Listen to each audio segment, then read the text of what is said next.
Welcome back to Let's Talk Football. Okay. Today we'll be talking about Arsenal and Arsenal alone. And I'm here with one of, let's say, Arsenal biggest supporter here in my area. Bro. Okay. It's good to be back. Yeah, good to be back. The last time out, we talked a lot about Arsenal transfers, Sesko and Guy Corres. And today we'll be talking about the latest happening in Arsenal transfer news. And the latest happening is Thomas Partey is leaving Arsenal, 100% sure, and Christian Norgaard, let's say the Christian man to replace Thomas Partey, bro. Like your reaction to that? Yeah, I'm not ecstatic about that transfer move. To be frank, Why? I'm a very huge Partey supporter. I quite like Partey a lot, even though I know yes. Thomas Partey is declining a lot, but that is still a very big experience that we are letting go. He needed a raise. Why can't you give him a raise?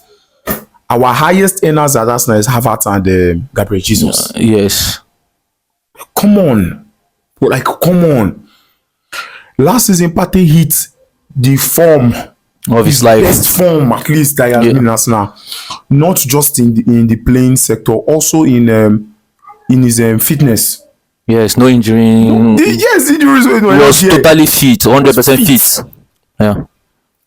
I'm not saying Norgaard is a rubbish buy, but if you are bringing Norgaard to come and replace Partey, yes, the wages are way less. I think Partey is earning maybe close to 150 or 100 plus. I think close to 150, yes. Yeah. But Norgaard, I heard his salary is 40,000. 40k per week. So I know there is a very significant drop in that salary, and us getting Norgaard is going to save us a lot of money. But let us be frank. Even Jorginho left.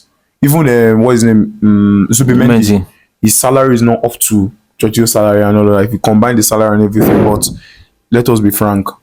If I have Zubimendi and Thomas Partey, I am happy. Yes, Partey is not a player that you will know that if Zubimendi is coming to start. Let us be frank. With the money we used to buy him, the way he plays and all of that, we know Zubimendi is a fantastic player. And Partey would be a very, very good option In the bench. In the bench. Even though yes, you might argue that Partey should be starting, but come on. Zubimendi right the guard. Come on. So but I'm not ecstatic about it, like I said. I'm not happy. I'm not Sad, you're not happy. I'm not sad, I'm not happy. But I would have preferred that Thomas we Partey renew stay. Thomas Partey. Thomas Partey is a very fantastic football. He reads the game well. Yes, he's a tired leg right now. He's a tired leg, but 1 year, 2 years in that contract is not bad. It's just maybe 32. 32. He's 32. Norgaard itself is 31. 31. So I feel like the age difference is not that, like, it's the same. Talking about the deal, to me, I feel like okay now, maybe because of the wages. Apart from the wages, I didn't see any difference. Like I didn't see any depth. No, like, the only thing in that deal is the wages. To me, I actually feel the only reason why we are not renewing Partey is because of his demanding for extra. He's a frequent. He said okay to sign him. He's demanding for extra. I think that is the only reason why we are going to get Norgaard, because right now the only midfielder Arsenal need, that if you want to get a midfielder, the midfielder is not coming to start. He's coming to bench. It's the truth. He's coming to be a system player. You understand? So the only reason why Norgaard is coming in and Partey is going out is because of bench. It's because of bench. If we are looking for youngsters, I know there are a lot of youngsters that can go for, not Christian Norgaard. Yes, he's Premier League proven. He has played. He knows how the tempo of the Premier League is. He has played in the Premier League club. But no, you can't compare it to Partey. No, Partey is miles ahead of Norgaard. It is just that wage problem. That is the only reason. Sure, you understand. But Norgaard, like I said, he's not actually a bad player, but you can't compare him to. I just want to ask now, comparing this Arsenal midfield, Okay. the likes of Zubimendi and Norgaard, Okay. going to next season, and Partey, Jorginho, do you feel like there's a bit of decline or incline in terms of the players' profiles and other stuff? I would not say there's a decline. I would not say that there's a decline. I would not also say there's a increase. To be frank with you, I would not say there's a decline. I would not say there's an increase. I would just say let's watch. So Mendy, I don't know. I don't really watch a lot of La Liga. games except from the big ones. But anytime I was with Mendy for the Spanish national team, Mendy impresses me a lot. Especially that game against Portugal. Jesus. That first half, that guy was wow. He was my God. Like the way he carries the ball, just like Declan Rice. You know, like, personally, I feel Zubimendi and Declan Rice will complement themselves. I'm not glazing or anything. I'm saying this like I feel Zubimendi and Declan Rice will actually complement themselves a lot. You know, Rice thrives in ball carries and interceptions. You know, progressive run. Zubimendi thrives when your team, and where Rice does not thrive is when the other team is playing a low block. Those interceptive pass. Yeah. You know, passes to the final third and all of that. But that is where Zubimendi thrives. If you play a low block against Zubimendi will show you he thrives there.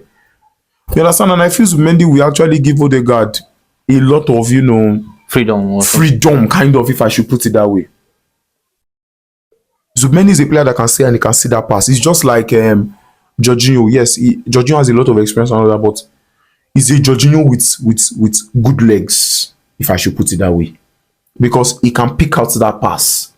You know, so I would not say, to go back to your question, I would not say that there is a decline. No, I can't say that, and I cannot also say there's an increase. Let's watch and feel that Arsenal board and Mikel Arteta prove us wrong. Because to me personally, I feel like I feel like there's a little bit of decline. I feel the reason why you're saying that is because of just this Norgaard situation. I understand, because I feel like Norgaard is not up to that Thomas Partey level at all. He's not at any bit. And Zubimendi, I feel like I'm very happy with that deal. Zubimendi coming to Arsenal. I feel like it is going to improve Arsenal in so many aspects of the game. You understand, especially that low block of a thing that you just mentioned. And the only problem is why no guard.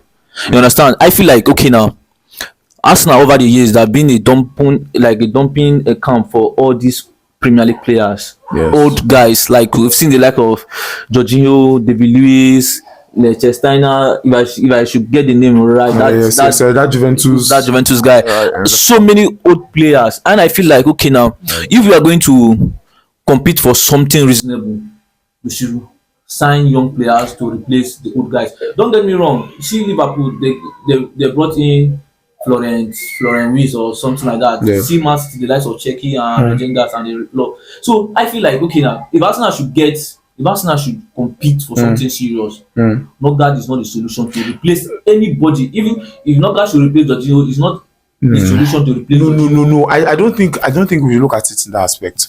I'm not saying the guys are look at the only person Arsenal is going to bring now in that midfield is Zubimendi that's just coming to start. Norgaard is a system player, like I said. Liverpool, they did an overhaul of their midfield this last season. They changed the starting midfield. The three midfielders, Szoboszlai, I think it's probably only Szoboszlai last season, Klopp. They did an overhaul. Was the same players now? Klopp. When Klopp wanted to change midfield, he did not change one person or this thing. He changed the three of them. Yeah. He changed Szoboszlai, McAllister, and Gravenberch. He changed two of them. Though Gravenberch was not starting that season, it was slots. The like of Henderson. Yes. And how do you call these guys? And Fabinho that they removed and they changed it. So anybody Arsenal is bringing that midfield, the only person that's come to that midfield to actually start is Zubimendi.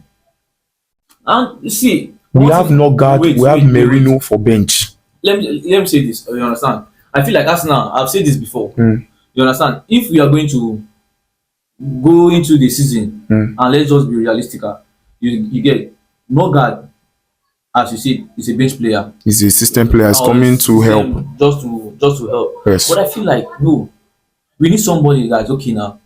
That is coming to like okay now. I'm coming to fight for the first team play, because it's clear that Norgaard, like let's say Norgaard will just play less games. Yes. But we don't need it. We need somebody okay now. Let it be a division among the fans.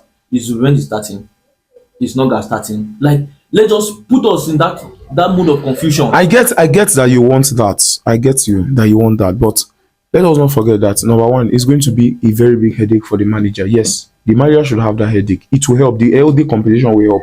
But I don't feel Norgaard is also going to come there and say, okay, I want to come and bench. Even though if it's a time to impress, he impresses.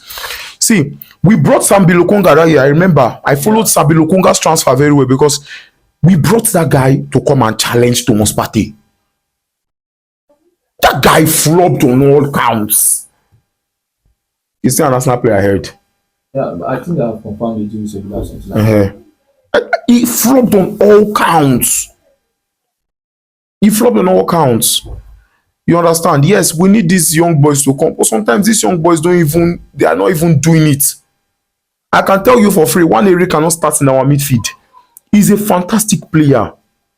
But one Eric cannot start. We have put him in a situation of Odegaard. Sometimes when our team needs him, I see what he does. There are some games one Eric can play. There are some games one Eric cannot start. He can't play. If we are frank, the only young boy in that team right now that is Kelly.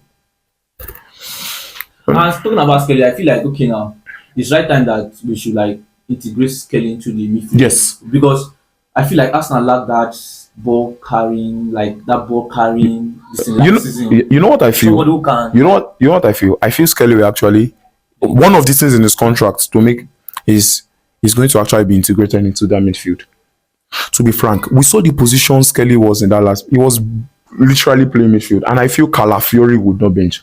See, what made us know Skelly was because Calafiori, the injury of Calafiori. And I'm not saying Calafiori is an injury prone player, we know that, but I feel he's going to focus a lot on his fitness this season. I feel Calafiori wants to up that. Calafiori is also a very young player. I'll let us know, like he's 22 or 23 now. I think he did his birthday. So he's 22, 23. So I feel Skelly is also a midfield. So we have like Skelly now, we have Norgaard, we have Merino, because right now, whether we like it or not, Arsenal is going to sign a forward player. The signs are the Arsenal will sign a center forward. If you think Arsenal will not sign it, I pray this does not go bad. Arsenal, don't fall my hand. If you think Arsenal will not sign a center forward, this transfer, you have something going, or Arsenal have something in their head. In the pecking order, we will have that new transfer, because right now it's between Šeško and Gyökeres. We have one of them. In the pecking order, the next person is Havertz. The next person is Jesus. Merino is coming back to the midfield. So right now we have 3 guys in the midfield, minus our academy boys. They said next season they are bringing in Max Daumann. We should not forget him. Yeah. Arteta says it because he's now of age. Arteta is integrating him back to the team. At least he has already been training with the team. It's just to bring him to play matches, and we know how like the talent Max Daumann is. It's actually a very good talent. You understand? So I feel Arsenal is also trying to balance, because we have a lot of talent coming from our academy also. Yeah. So I feel there's just this. There's this. Arteta likes balancing. He wants this balance between, and that's why I feel Arteta did not go all out for John Garcia. That's that guy Labaka. That's why, because Arsenal was one of the first teams that was linked to that boy. I feel like at the point last season we nearly signed. Yes.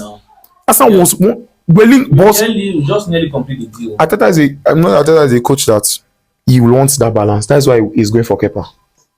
You understand? So that's just it. We're talking about Kepa. The deal has already been signed. Yes. Kepa joined Arsenal, 5 million.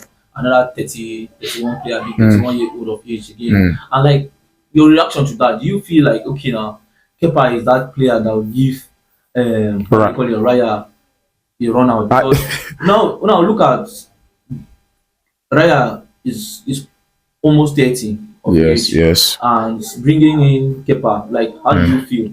Okay. I'm very happy for that deal. Why? I am not even going to lie. Let's start with this fact. The keepers we have now, a lot of the good keepers enter their golden years. At least they've started from when they were young. Yeah. But they enter their golden years in their late 20s. I say it, keepers and defenders, they are the ones that have the opportunity to play, to have very long careers. Yeah. Look at like Buffon, Neuer. Yes, these guys bought from when they were young, but Neuer, the experience will keep on growing. Yes. Van der Sar. Manchester age. 30 something. That's when they stand Van der Sar. Kepa is not going to bench fast now. Arteta plays from the back a lot. I'm sorry, I said Kepa. Raya. Ateta plays from the back a lot, and Kepa has one of the best deliveries we have, not just in Europe, not just in England, but in Europe. Raya has one of the best deliveries. I can say this for free. And one of his biggest attributes, I feel like one of the reasons that displays Ramsey from that team is high claims. Like I feel like more no keeper got that guy like his back in terms of high claims. Like all these pull out balls, Pull out. he will just come out, Even claim the ball. last Like, season, and ease. last season I saw a Raya. Before we're saying Raya, you know, he won Golden Glove the first season when he came to Arsenal, when he played his loan for Arsenal. Yeah. He won the Golden Glove. And everybody was like, as his defense is protecting him, he does not really cash out. This last season, Raya saved Arsenal a lot. At some point, I think if you remember, we were once arguing that Who should be our player of the season? player of the season, and I said You said Raya, yes. because I feel like at some point there are some matches like especially like that Man City game. He saved us. That Man City game, he singularly saved us. That game against Atlanta, you understand? Yeah, the penalty he saved. Apart from the penalty, Yes, he saved us in the game. Aston Villa. Aston Villa. Oh, come Let's on. not just talk about the Manchester United game. I feel like Sisi, okay now, what I is not good. Let us be frank, the penalty aspect, because I feel like he makes decisions so Too quick. you understand? But yes, he I makes know that sometimes he like do go our way, especially that PSG game. Let us be frank. It's just that Bitan was a little bit fast to play that penalty because there's already like he already makes decisions. So I feel like if Kepa should just come, he should just focus on to give Raya. Kepa can see. I feel what I even think is Kepa knows he's coming there to back up. Our backup last season was poor. Was Neto. You saw the game against Girona. So Kepa is actually a fantastic. In short, I'm questioning that. Why is Kepa coming for a backup? I question that thing because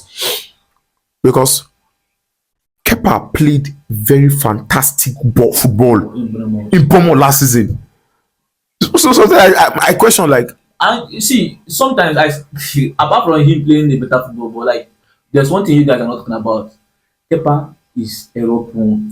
I could still remember the game against Liverpool. Is it Bournemouth? In Bournemouth. I could still remember that game against Liverpool. I could still remember the game against which game? I think against Newcastle. It's error prone, but we cannot deny that Kepa is actually a fantastic backup. Like I said, Kepa is not coming to start in Arsenal. He's coming to back up. He's coming to play Community Shields, FA Cup. I said Community, sorry, Carabao Cup, FA Cup. All those games. And when we win some games, you know. So and now, judging based on Arsenal transfer, I just want to like hear your own opinion. Like, how do you feel like of Arsenal business so far? Like, do you feel okay now? We are on the right track. And mind you, I was watching. To me personally, I was watching one other clip. Like they were trying to analyze Arsenal, why they signed Norgaard and other stuff. Because if at the end of the day, Arsenal didn't get a left wing forward and a centre forward with all these bad rules of transfer, like how do you like your reaction to that? I will say it.